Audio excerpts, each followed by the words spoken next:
Welcome to a special Halloween episode of WFPS. I'm the same guy as always, and today, over the course of the next few episodes, as we approach the lovely holiday of Halloween, I'm going to show you how to make your very own Wunderwaffle prop. As you can see, there I am posing as Dr. Richtofen. I went as him last year for Halloween, and in the tradition of making my costumes every year, I decided to build my own Wunderwaffle. During the next couple episodes, until Halloween, I will show you how to make this. It's very simple. Surprisingly, you can find pretty much everything I used for this around the house. Very cheap. It cost little to nothing as far as materials that I had to buy. So you'll be able to do this just as much as I was. So I hope you are interested in this, and with no further ado, let's get into this sucker. What I did first was cut out two rectangular pieces of cardboard, roughly the size of maybe a craft dinner box, maybe slightly longer. So after cutting out two, I used some gold spray paint, and I spray painted both of those, gold, so that I would have two identical pieces. I then took some gold ribbon, which had wire in it, so you could position it at will, and I cut out 6 pieces of identically length ribbon, and those are going to be about 20 centimeters long, almost as long as the cardboard you just cut out earlier, and those are going to be hot glued to the top of both of the cardboard pieces to make arches, and if you look closely, those can be found on top of the Wunderwaffle. So after I hot glued them all equally apart, I came up with something like this. So you can see they're both connected to the cardboard and they form an arc across the Wunderwaffle. I then cut out a third piece, roughly the same size as the other two, and spray painted it and taped it to the bottom to make that. I then cut out two triangular pieces of cardboard and one rectangular piece, extremely small, so I can make the button or the switch that goes on the side of the Wunderwaffle body. And after rolling them in red tape, or you could spray paint it, I got this. I then got the large plastic tube. This was going to serve as the kind of pullback lever, as you can see there, the pullback lever that ejects the cells from the Wunderwaffle. So what I did is I first measured one piece that would be inside the body, and this would just kind of hold the pullback lever in place. And then I cut out a second piece slightly smaller than the first one, and I also spray painted that as well. I also taped both the ends shut so that it wouldn't, have a big gaping hole in the middle.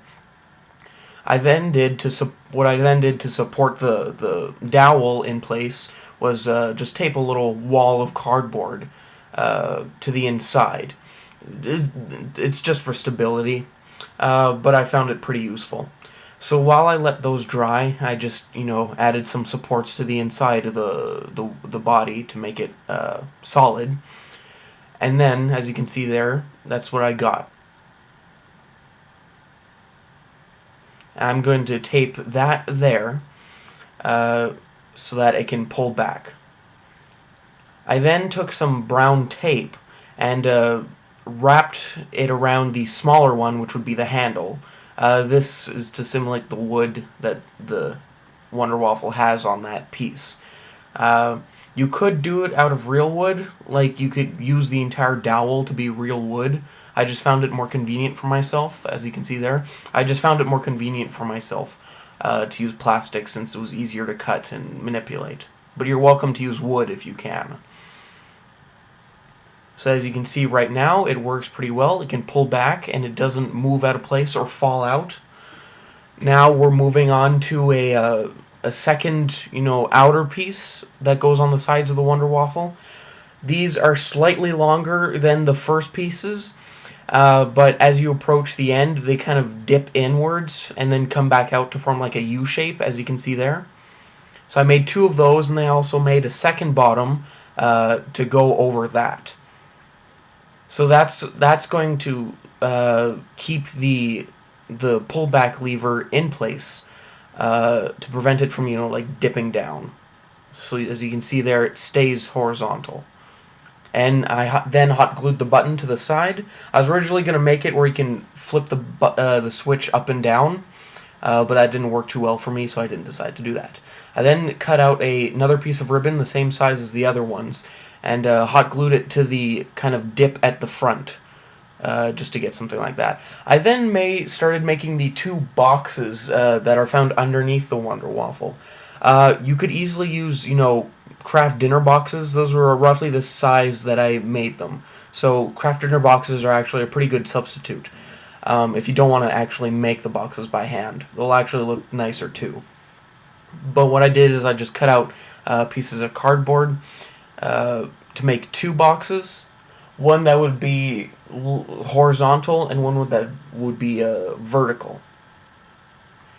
After taping them together and spray painting them, all of them, I taped one of them with brown tape because only one of them has like a wood handle to it.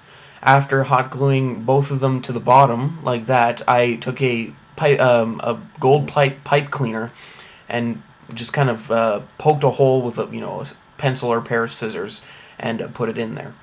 What I then did is I took this weird candy cane thing.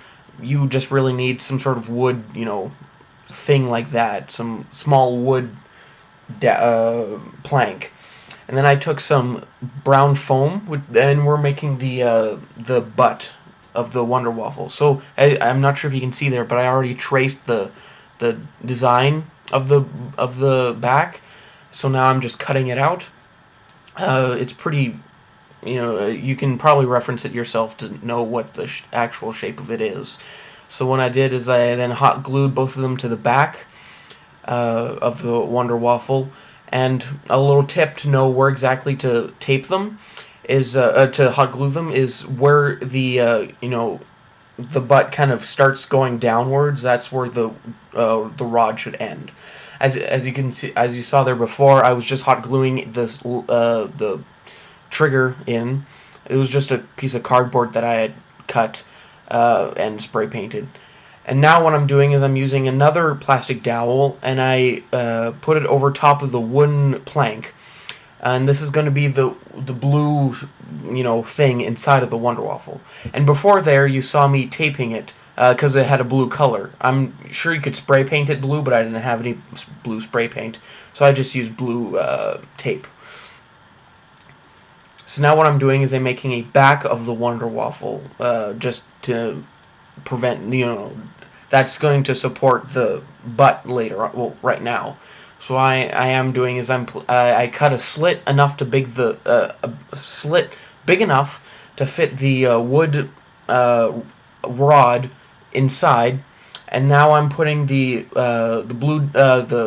plastic dowel that I covered in blue tape over top of the wood plank, but inside the Wunderwaffle. So now, as you can see, the butt is held in place, and there is the blue, cell thing inside. I then took some pipe cleaners and just did a fancy hand protector grip thing, because there was one.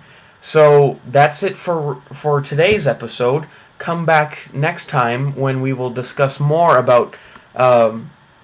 When I'll show you more and how to finish the Wunderwaffle. Hope this was pretty good. Hope this was helpful for you, and I guess I'll see you next time. So thanks for watching. I am going now. Bye.